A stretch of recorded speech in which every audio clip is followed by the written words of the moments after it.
Here we will set up this magical thing called the initial simplex tableau. Oh, it's happening. The first thing is to recall how many slack variables you need. Slack variables are related to the number of functional constraints you have, which are these three right here. Since there are three, we need three slack variables. A slack variable, by definition, is the difference of the right-hand side, for the first one, 9, and the left-hand side, 3x of 1 plus x of 2. S sub 2, again, right-hand side minus left-hand side.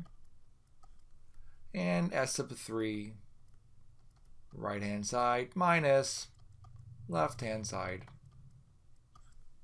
Okay, with those done, if we were to put those slack variables back into the inequality on the left-hand side, what will happen is after cancellation, we get equal to the right-hand side. So in other words, we lose the inequality. We fill in the slack.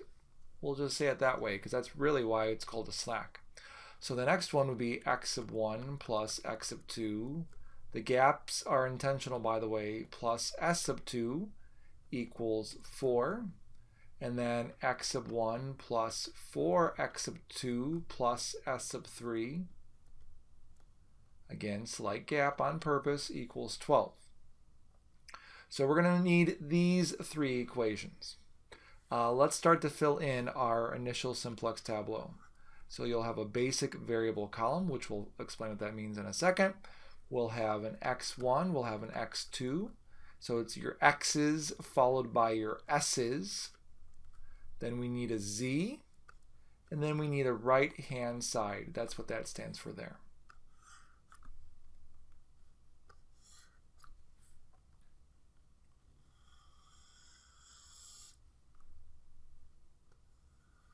So the vertical line that I just drew does separate the left-hand side and the right-hand side.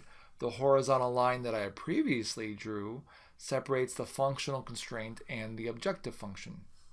So the first constraint became this equation. Reading that as a matrix, we have 3 x of 1s, 1 x of 2, 1 s of 1. But in that first equation, how many s sub 2s are there? 0. How many s sub 3s? 0. How many z's? 0. Right-hand side, 9. We'll do that 2 more times. 1 x of 1 plus 1 x of 2 plus s of 2 equaling 4 becomes 1, 1, 0, 1, 0, 0, 4. Then last one, 1, 4, no s sub 1s, no s sub 2, 1 s sub 3, no z's, right-hand side, 12. Okay. Now let's talk about this last row. Again, the last row comes from the objective function. To find the objective function row in your initial simplex tableau, you bring everything over to the z side. So in other words, we have to subtract 2x sub 1 and x sub 2. So that would make negative 2x sub 1 minus x sub 2 plus z, again, gaps intentional, equals 0. So put everything underneath the right heading. The coefficient of x sub 1 is negative 2. The coefficient of x sub 2 is negative 1. There are no s sub 1s. There are no s sub 2s. There are no s sub 3s. There's 1z, hilarious. And the right-hand side is 0. So again, the last row is your objective function row. Now notice we have an identity matrix, a rather large one. Here is a column from the identity matrix. 1, 0, 0, 0. Notice that 1 appears in the first row underneath s sub 1.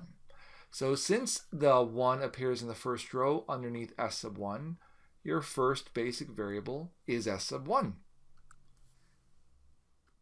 Here is another identity matrix column, 0, 1, 0, 0. Now the 1 appears in the second row underneath s sub 2.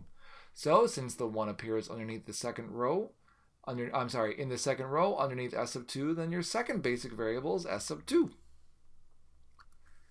I wonder what's going to happen next. Oh my gosh, there's another identity matrix column.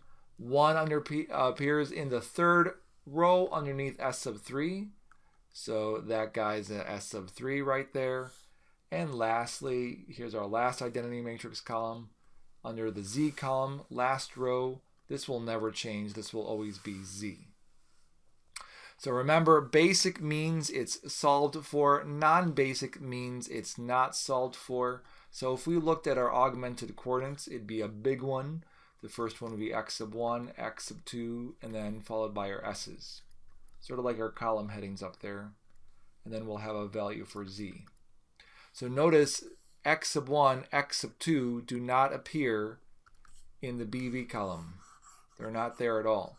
So remember, if it doesn't appear in the BV column, you set those equal to 0. So these guys are zeros. If it does appear in the BV column, then you read across. So S sub 1 reading across is 9.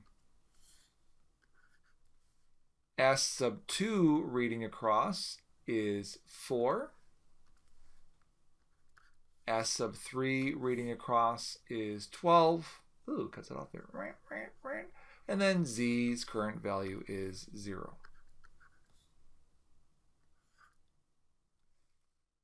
That's how you set up an initial simplex tableau.